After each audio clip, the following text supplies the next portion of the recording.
This is WWE superstar Drew McIntyre, and you're listening to the WWE Podcast. The champ is the one that everybody wants, me. It's going to WrestleMania. Claymore! Austin 316 says I just whipped your ass. This is my iron. You're going to acknowledge me. Hey guys, welcome to the WWE Podcast. Time to talk Monday Night Raw on this Tuesday, the 17th day of December 2024. And we've got a lot to discuss with Monday Night Raw that took place post the Saturday Night Main Event. And if you guys didn't know, I didn't know, and maybe you did and you're paying attention more than I am. The Saturday Night Main Event is continuing, meaning there's another event. January 25th, there's another Saturday Night Main Event between now and the Royal Rumble. January 25th in the San Antonio, Texas, in the Frost Bank Center is going to be the next quasi-PLE. I still don't really treat these as real PLEs. They're just kind of hold-me-overs. No disrespect to the name, but for most of us, Saturday Night Main Event, most of us, if you were in your 30s or earlier, you probably didn't have a lot of... You don't have a lot of fond memories of Saturday Night Main Event. WWE has tried a couple of times to resurrect it, but they're bringing it back. And it is kind of a nice, small pit stop between now and the Rumble, which feels like an eternity away, which is February 1st in Indianapolis, Indiana at the Lucas Oil Stadium. So we have some time. Certainly have some time, a little less than 50 days until the Royal Rumble, which will go quickly. I mean, once we get past Christmas and New Year's, and then, all of a sudden, you're in the second week of January, and you're like, all right, I've got 3 weeks till Royal Rumble. It's going to go like that. It always does. So after that, it is just Chamber, and it is WrestleMania. But let's dive into Monday Night Raw, and we'll start here at the top of the show. CM Punk comes out, and Punk said that we need to be careful because some people might get mad if you chant his name. And he also called out a fan in the front row for having the balls to wear a New York shirt in Boston. And Punk delivered it is great to be alive line, which I really don't like that line. And it's I don't know. All right. Well, Punk said he was feeling a little low and in a bad mood. He recalled Seth Rollins indicating that he thinks about him a lot and telling Rollins he doesn't think about him at all. And Punk said he's in a bad mood because Rollins is right. Punk said as much as he'd like to put their issues aside in the past and avoid it, it's only a matter of time before they meet in the ring. And Punk said he knows when he's addressing the fans, Rollins' stupid music would hit and he could come in clogs. Punk compared Rollins to Liberace and then said it's not an insult because he thinks Liberace is cool as hell. And Punk said wearing Elton John sunglasses doesn't make you Elton John. And Punk said that just because Rollins grew up worshiping CM Punk doesn't make him CM Punk. And Punk said that if Rollins wants to interrupt him, he'd give the wrestling lesson that he asked for years ago for free. And asked Rollins if he's tougher than Drew McIntyre. Punk said Rollins might think he is, but Boston knows that Rollins isn't. And said that there wouldn't be enough staples to put Rollins back together once he's done with him, and he expressed surprise that this didn't piss off Rollins enough to come out. Punk noted that the fans chanted his name during the Rollins promos, and that's when Seth Rollins appeared in the crowd and was chanting Punk's name. Rollins said that life is about perspective, so he thought he might see Punk differently if he got a perspective of the fans. And Rollins said that even from where he was standing, Punk is still an a-hole. Punk said he was overjoyed that Rollins didn't come out to his stupid song and said Rollins was in the right spot with the rest of the CM Punk fans. He said Rollins said he put the company on his back when Punk hoped it would fail without him. And he said this fan has more WrestleMania main events than you ever will, which, I mean, obviously is true. And the one thing that continues to eat away at Phil Brooks is the idea that, and the fact that he has not yet had a WrestleMania main event. That does, I'm sure, torch him. So Rollins then walked down the steps. Brawl breaks out. Brawl breaks out. Brawl breaks out. You guys know the deal. I feel like we see a pull-apart brawl multiple times every single week. And I have mixed feelings on it. I like them, but also I feel like WWE's overusing them. Now, in this case, it makes sense. You only want to give the fans a little bit of a teaser between these two before you presumably put them together in a future matchup, which obviously we do know is going to happen. So there's no question about that. In fact, it's scheduled for, wait for it, the Raw debut on Netflix on January the 6th. So we do have a potential WrestleMania main event that was scheduled to at least semi-main event last year's WrestleMania if Punk didn't get injured. Now it's a Raw. It's a Raw match. It's incredible. Now, I'm not belittling this Raw or belittling Punk or Rollins. They are trying to make this show as big as possible. As we all would expect, this is going to be a PLE quality show. In fact, I would argue that this is going to be a more star-studded show on this regular Raw. Well, not regular Raw, but on a Monday Night Raw than Saturday Night Main Event will be, or maybe even Survivor Series was, with the lack of big returns and big moments. So it's a big show. A big show. So let's continue here. They had the pull apart, jumping on each other, getting in the ring, security, more security, the usual. But again, it's effective. And it makes you want to see them get their hands on each other even more. I would think that one man is going to be banned from the arena next week while the other one is banned from the arena the following week. And then, they're not allowed to touch each other. And Adam Pearce is going to do all he can to make sure that they are not allowed to touch each other until Raw. Do the best he can anyway, which makes sense. You don't want to see these two in any kind of, I don't want to see them in any more physical altercations. I really don't. I'm all for waiting until January 6th until they have their actual match. Now the question is, after this match, where does it go? Is this the start of a multi-month program that leads to WrestleMania?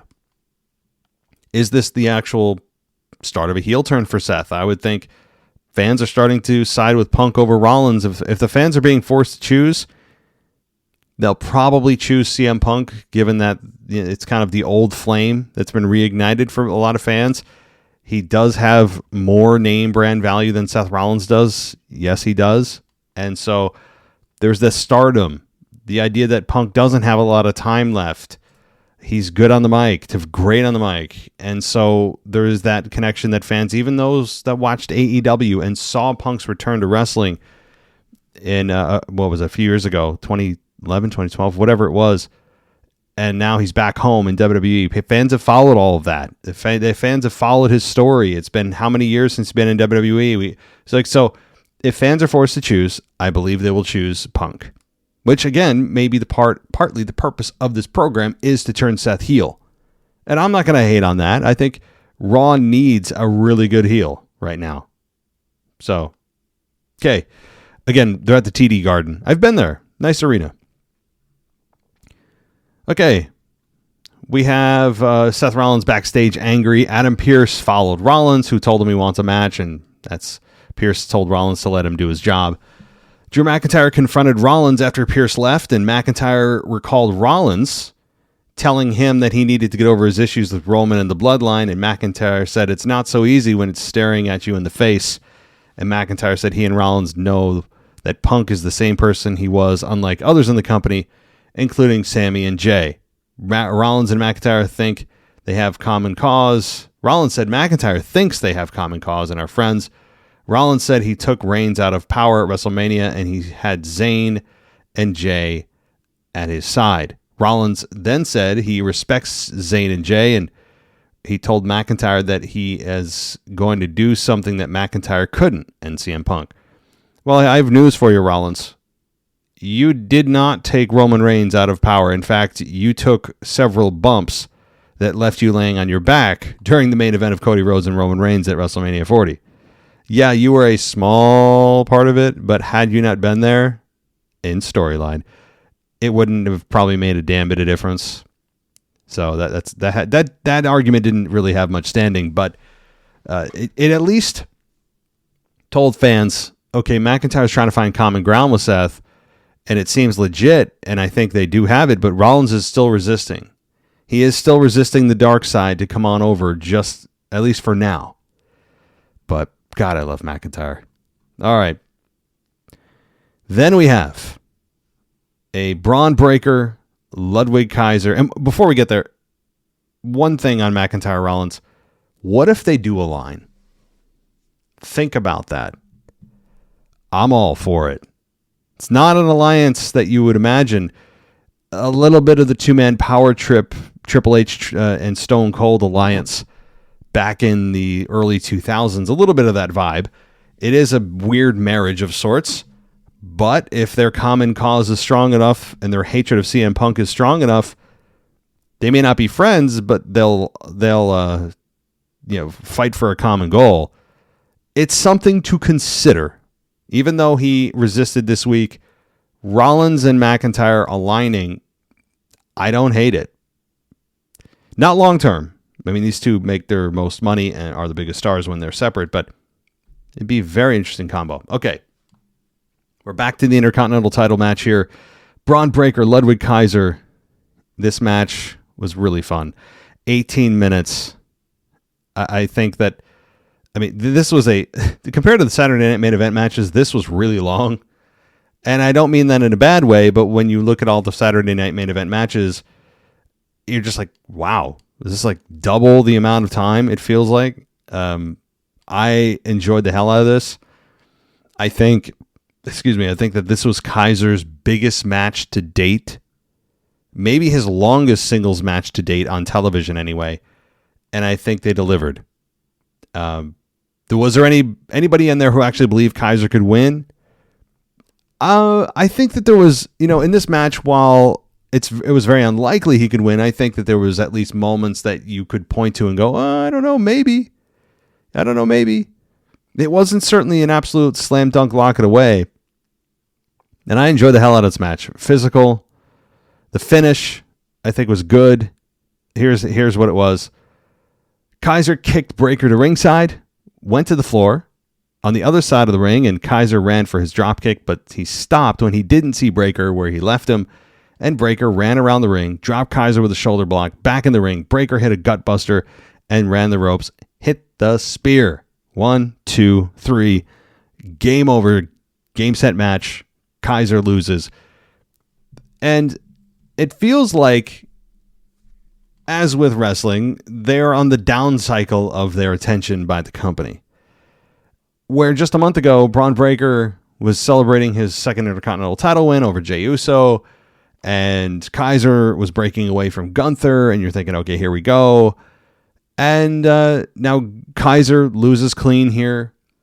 Breakker has been a side story, not irrelevant, but a side story. He's taken a bit of a step sideways, kind of, not really back, but more just kind of lateral for his character anyway. But I'm not disappointed in this loss, although I do want to see what a Ludwig Kaiser title reign looks like.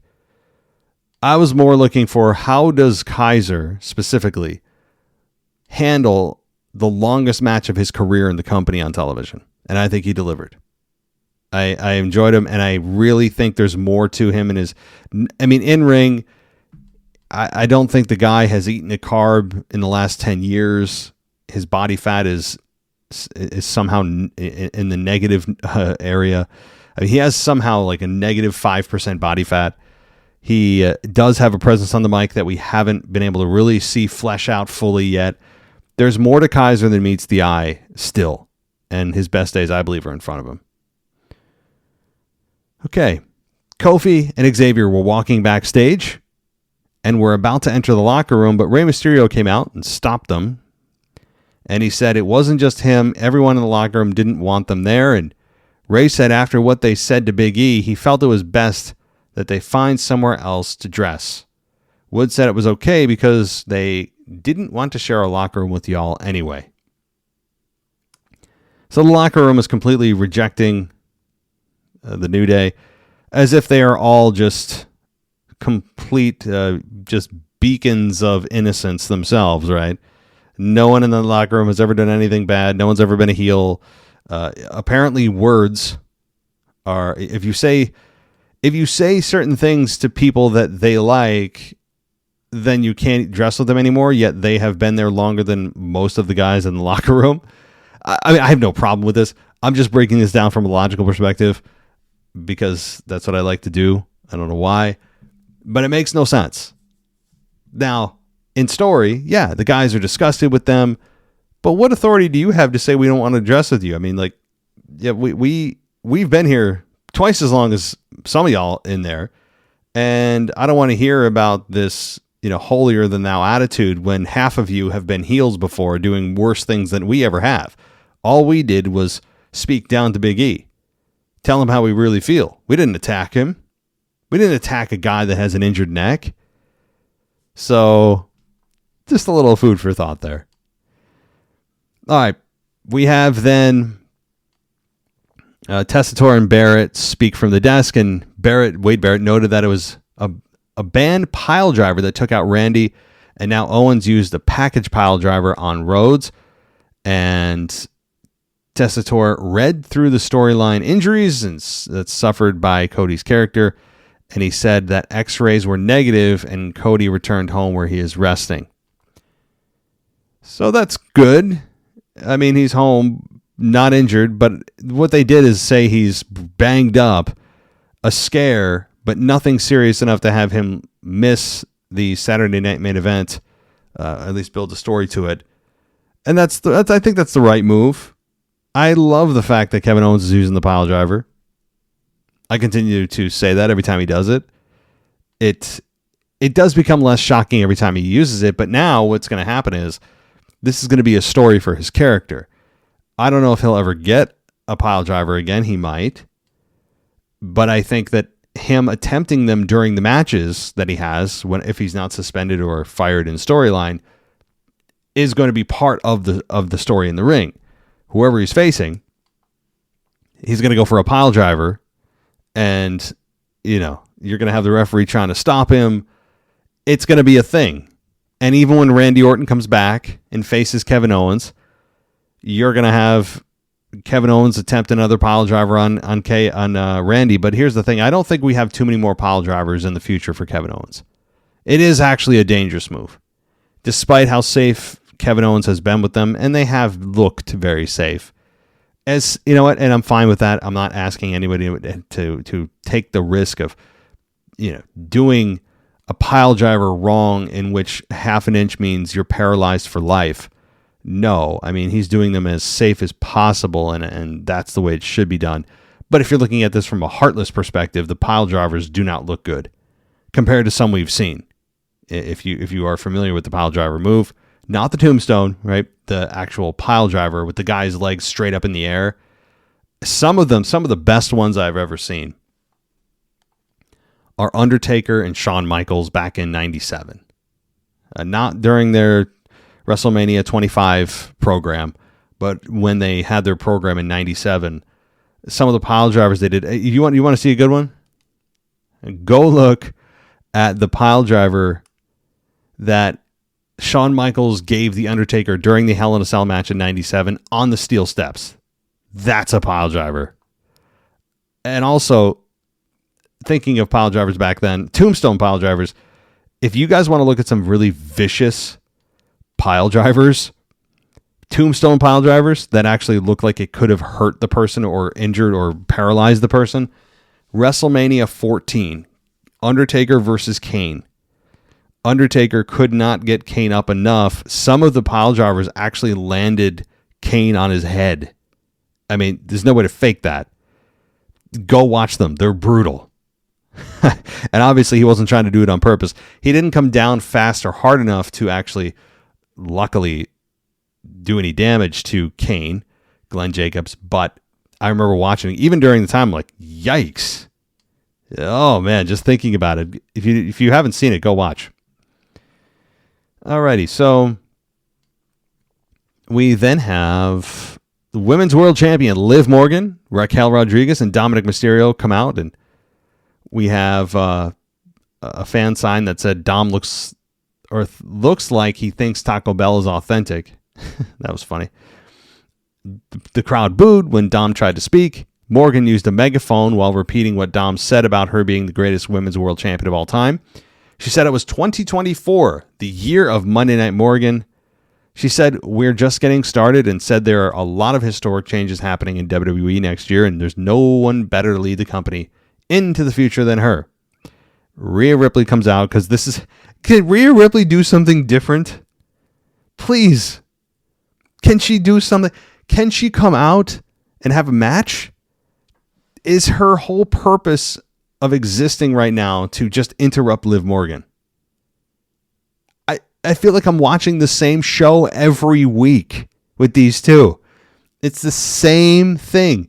Now, yeah, Liv didn't, scamper like she usually does because she had backup. But it's the same general principle. Same structure. Like Liv is out there running her mouth, or she's in the match, or she's helping Dom win a match, and here comes Rhea Ripley. And I mean, it's the same thing. Okay, continuing. So this is when we have Ripley come out, tell Morgan to shut up, and said it's gone on long enough. And it's time to settle things once and for all. And Ripley said Adam Pearce made it official by naming her, Ripley, the number one contender for the Women's World Championship. Ripley said she will be the new Women's World Champion, and the only thing Morgan will be left with is her little chicken tender SLUT. I can't say it on the show, PG show, but that was a funny line. Not bad. Okay, Jackie Redmond caught up with Seth Rollins and was informing him about the match when CM Punk, the match with CM Punk was being made official. Drew McIntyre was shown walking quickly toward Redmond and Rollins. Sami Zayn appeared and fought McIntyre until they were pulled apart by producers. So that was an interesting segment. Was McIntyre going to attack Rollins? He was walking quickly. Was he going to attack him? Was he going to maybe just try to convince him with words that, hey, listen, you and I have a deep hatred, a foundational hatred for CM Punk. Let's, put our differences aside, work together to take him out of this company. That's how I really hope it goes that way now. But all right. We then have backstage The Miz telling Paul Ellering, Akam and Razor they don't need him anymore. Karrion and Scarlett showed up. Miz tried to make the case for going separate ways, but Cross said it's not over until he says it's over. Cross said they'd been reacting to the Wide Six, but now they would take the first strike. Cross asked if he remembered Dexter Lumis kidnapping and torturing him, then said Miz would face Lumis on Raw next week. Ellering told Miz that he saved him twice and now Miz owes them. Cross told Miz to go to Adam Pearce and get the match made. He also said Miz has won 22 titles during his career and he can do this. After The Miz walked away, Razor asked Cross if Miz can take Lumis. Cross said he doesn't know, but they're going to keep testing the Wyatts. Cross said Miz would learn the lesson that when you make a deal with the devil, you don't run out on him. All right, so you know what? I'm just letting this storyline play out. I feel mildly optimistic about it because you know what? For the longest time, they were doing nothing. Nothing. The Miz was kind of floundering too, from being a heel back to a babyface with R-Truth, winning the tag titles, back to heel, attacking Truth, then aligning with the Final Testament. So the Miz does need some direction too, and the Wyatt Six still seems to be a target for this group, and I really am just willing to let it play out. I don't know if there are any long-term plans for this. I have my doubts on that. But it's nice to see also Paul Ellering having some kind of role or impact on the group. That's a nice touch too, because forever he's just been this background silent character who makes mean faces and doesn't do anything. And now he's speaking and he's helping Miz win matches. And he seems to be the straw that's stirring the drink a little bit. Now, Karrion, of course, is the leader, but Paul Ellering, of course, is the kind of the right-hand man of Karrion Kross. All right, Kaden Carter versus Raquel Rodriguez versus Zoe Stark in a women's Intercontinental title tournament match. This match was 9 minutes, with Zoe Stark beating Kaden Carter and Raquel Rodriguez to advance to the semifinals or semifinals, depending on how you say it, of the Women's Intercontinental title tournament. So, not good here. I wasn't a fan of the finish, which was as follows. So Carter stood over Rodriguez in the corner. She then jumped Stark jumped over behind Carter, suplexed her off the ropes. Raquel Rodriguez clotheslined Stark, covered her for a 2 count. Kaden Carter tried to roll up Rodriguez, who stuffed it and then performed a fall-away slam. Rodriguez hit a move from the middle rope and then set up for the Tejada bomb, but Stark hit a missile drop kick. Stark hit a really, really bad Z360 on Kaden Carter and even fell down before covering the pin. Yeah, not good. A little sloppy here, no doubt. It was just, yeah. They could have, and I'm reading a review right now. Obviously, I'm reading some of this to you, but the actual Raw review here that I'm reading says that they're surprised they didn't try to just redo the move, and I'm seconding that after watching it. It's so bad that it is kind of surprising they didn't at least try to do it again and make it look a little bit more believable. Because if you ever slow that one down, imagine putting that move in slow motion. Now, beyond the botch, sorry, Chris Jericho, I'm sure I just lost you as a listener. The decision to have Zoe Stark win, I think is a little bit suspect. Kaden Carter has gotten absolutely no momentum, but Raquel Rodriguez has also done next to nothing on the mic or character development since she's come back. She's found a new outfit, maybe a new hairdo, and she's clearly the muscle for Liv Morgan, but she's done nothing to get fans to really love or hate her. She's just there. Now, I have been very critical of her babyface character in the past, of her flexing her back muscles during her entrance, which I thought was just ridiculous. It's like the only thing I think she had. And she gets sick, and I'm glad she's healthy again, of course. But she comes back, and she's now a heel, which I would rather have her as a heel. But you have to do something with her as a heel in terms of getting fans to care about her in any kind of way. It doesn't have to be in a way that's positive. It can be a negative type of feeling, and you just want some kind of feeling for the fans to have, and I feel like the fans don't have any feeling towards Raquel Rodriguez. She's a hell of an imposing figure. She does have a really good look. There's just nothing there right now for most fans. So, yes, Raquel is the muscle of that triple threat, but Zoe Stark getting the victory, it's not it shouldn't floor you that she got that victory. Because remember, it's just advancing. It doesn't mean she won the Intercontinental title. Okay. Then we have, let's see here, Jackie Redmond standing with Kofi and Xavier, and they noted that they were still looking for a locker room. Redmond mentioned that their team tried to interview them last week. It didn't go well, and Wood said it was biased journalism. And Redmond wrapped up that interview and cut to the Pure Fusion collective of Sonya Deville, Shayna Baszler, and Zoe Stark standing over a production crate with a screaming Kairi Sane. And the PFC trio ran away when Io Sky and Dakota Kai showed up to check on Sane. All right. So Pure Fusion collective, which they're a collection, all right. I mean, a collection of just directionless stars. That's what it is. You can call them anything. You can call them anything. You could label them anything because they don't have a purpose. I'm being so negative. It sounds like I'm being a jerk. I'm not, but I'm calling it like it is. The whole issue I have with the women's division, at least how WWE is presenting it, is just a lack of actual deep characters that fans can get behind.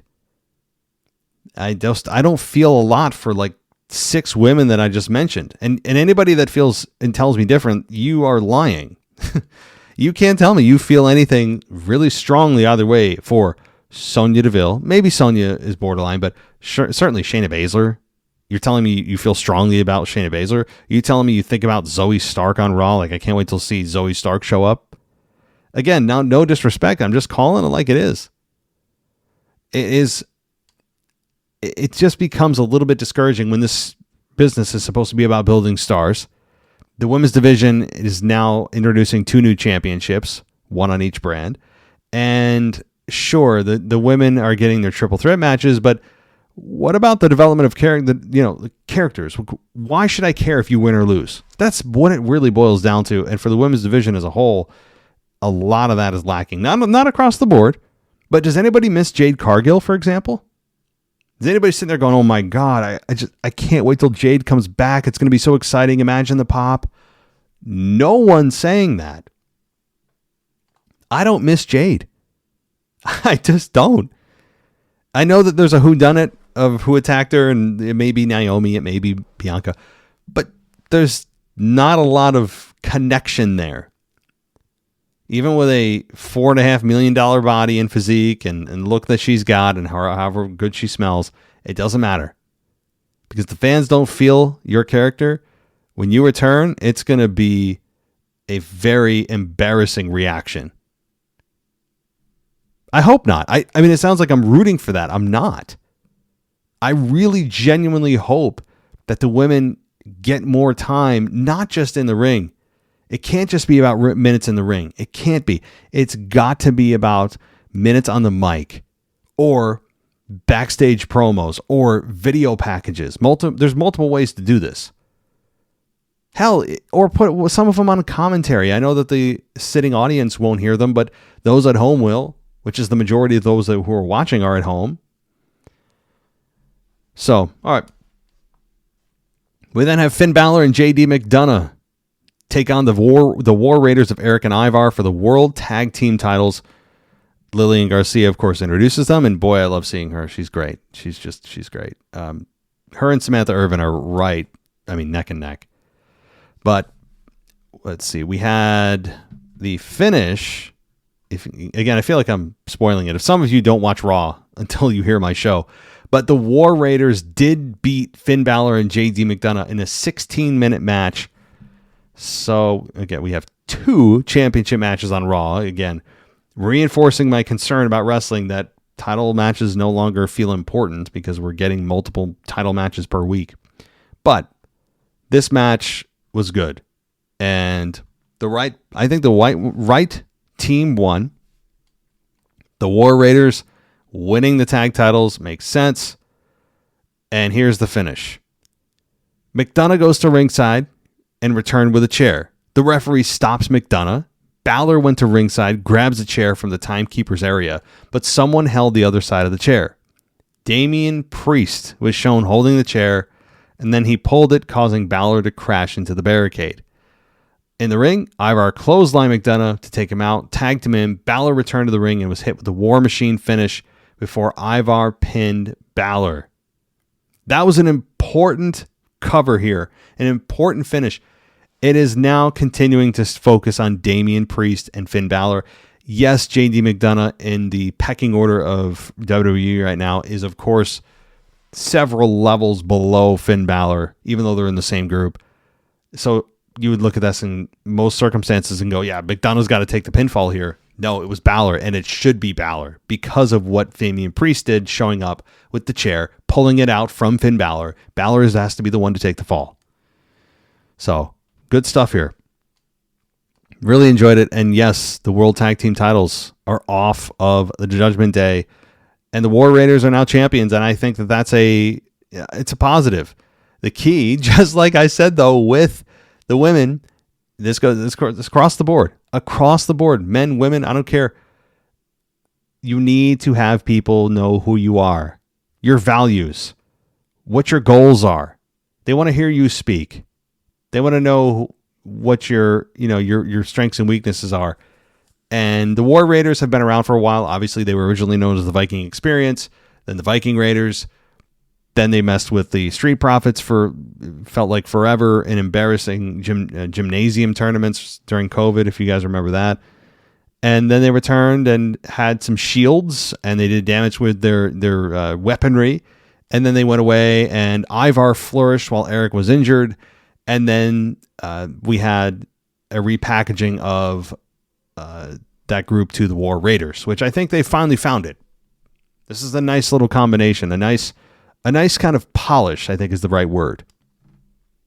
Them as tag team champions, I think is the right move. Besides, JD McDonough and Finn Balor weren't really doing much with them. They just kind of won them. They defended them very sparingly. And it was being kind of overshadowed by what was going on in the Judgment Day. You know, with specifically Damian Priest and Finn Balor, that is now heating back up, which I'm really excited to see. It's finally going to be, I hope, a one-on-one here. So, and it's very poetic. You had Finn Balor screw Damian out of the world title with Gunther. Now you have Damian Priest screw Finn out of the world tag team titles. So nice symmetry here. All right. So big moment here to end the show. New tag team champions. Again, I expressed my delight in that. Just mainly because they weren't doing anything with them in the Judgment Day, which is, of course, an issue if you're not going to do anything with them. And it's just the curse of any tag team championship in professional wrestling. So anyway, we got a nice, fun Intercontinental title match, a bit of a botched women's match, an announcement for a big match. That was, again, WrestleMania semi-main event worthy of course, I was going to say John Cena, but CM Punk versus Seth Rollins. My thought is, looking out here, if they're getting this match out of the way on January 6th, which should pop a huge rating on Netflix, it does make me wonder then, okay, they get this match out of the way. This is not going to be a multi-month run up to WrestleMania in the middle of April. That's a long time to build a program.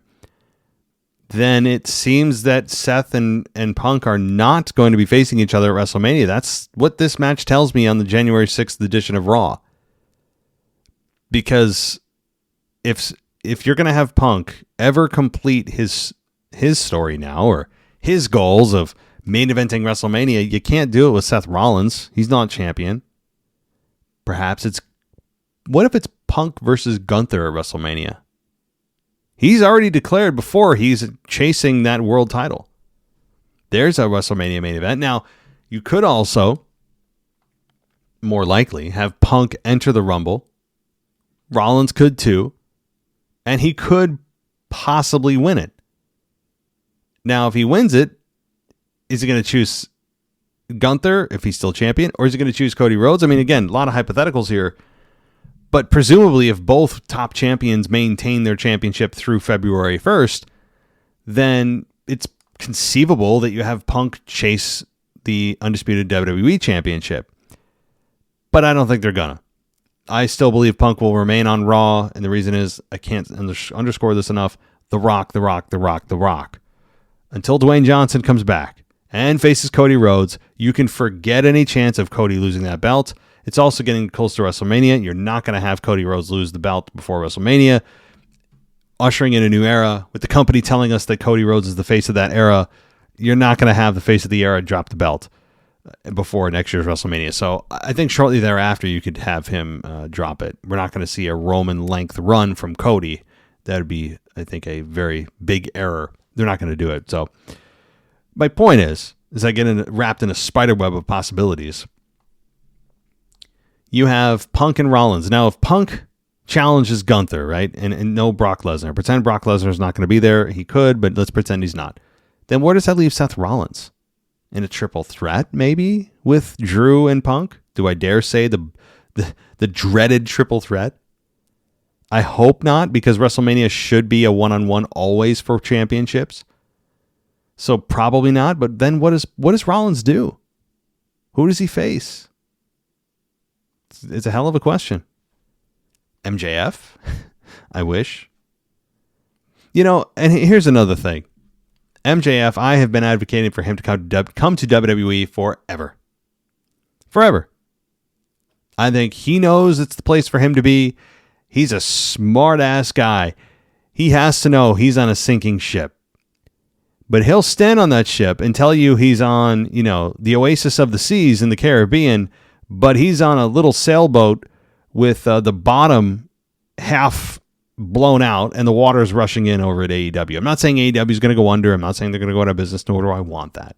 It's just an extreme, dramatic analogy to say that he knows WWE is the place to be right now. It's better managed. Generally, the storylines are better overall, not always, but generally. The pay is probably comparable, but ultimately you might, even if the base salary isn't as much, you'll make it up in merch, where you won't sell that much merch in AEW. The viewership is very erratic in AEW. You see constant, stuff on Twitter or X now or Instagram about the attendance being sparse. I've seen it. It looks embarrassing. Now, whether that's before the show, during the show, I mean, we don't know. But my whole point about MJF is, damn, we don't need him here, okay? No one is needed for the company to survive. That goes across the board. But damn, MJF would be perfect here. It just hurts my soul. And I think whenever his contract is up, whenever that is, he will come to WWE. I don't know how long his current deal is with AEW. Don't know. But if the bidding war of 2024 resulted in a contract signing from Tony Khan, he likely locked up his top star for multi-year, meaning at least 2 more years. I think it's probably a 3-year deal, if I was to guess that. Now, that's my guess. I don't know. Rarely are, stars of that caliber locked up, especially if he's the one that has the leverage and Tony doesn't, for any longer than that, because then he could say, all right, at least it's only a couple more years, then I can get the hell out of here. I don't know.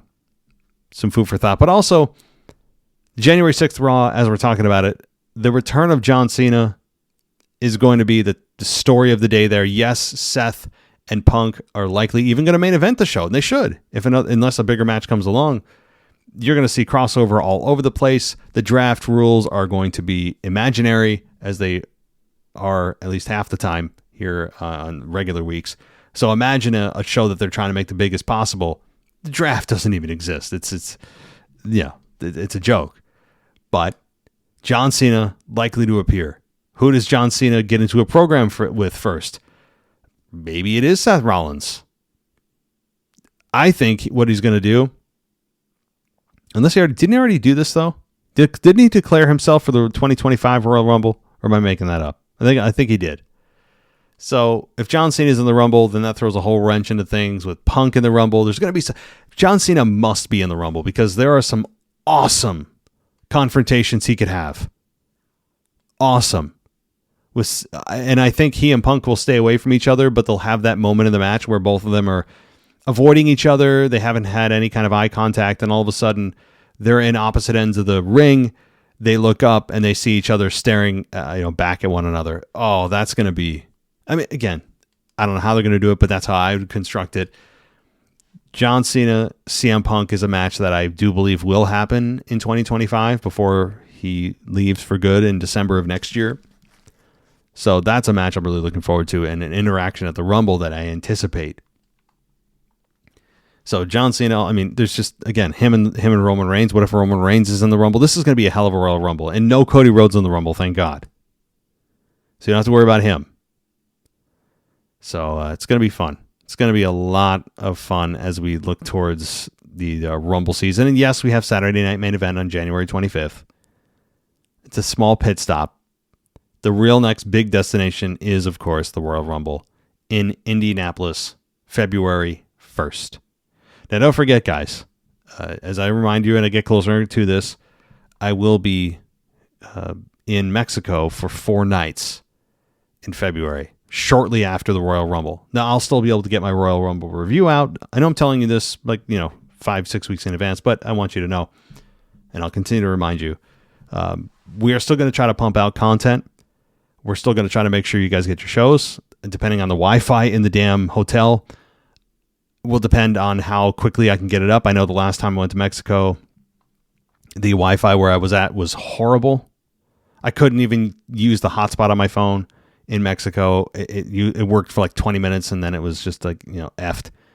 So my whole point about this is I'm just going to do the best I can in February for those 4 nights. And it may even turn into 5 days that I'm kind of MIA from the podcast. If my awesome co-hosts send me shows, I'll definitely post them. But for myself creating content, I'm going to need a day to just at least day to detox my soul, not just my body, my soul. So I'll leave it there. But alrighty, well, I appreciate everybody. Thank you so much for listening. I'll be back on my Friday mailbag show. If you want to send in your questions or your comments, or you hate my show and you want to tell me how much you hate it, you can do that too. It's cool. I'll read it. It's mailbag@wwepodcast.com. But that's also a place, guys, that you can go ad-free on Patreon and talk to me directly. There is a direct chat feature there, and that's where you can submit your questions. And you can also go on the Discord chat and chat with the other listeners of the show. And patreon.com/WWE podcast is the place to go. So thank you so much, everybody, for listening. I hope you enjoyed this, and I'll talk to you next time. Thanks for listening to the WWE Podcast. Don't forget to subscribe on your favorite podcast app so you don't miss a show, or head to WWEpodcast.com.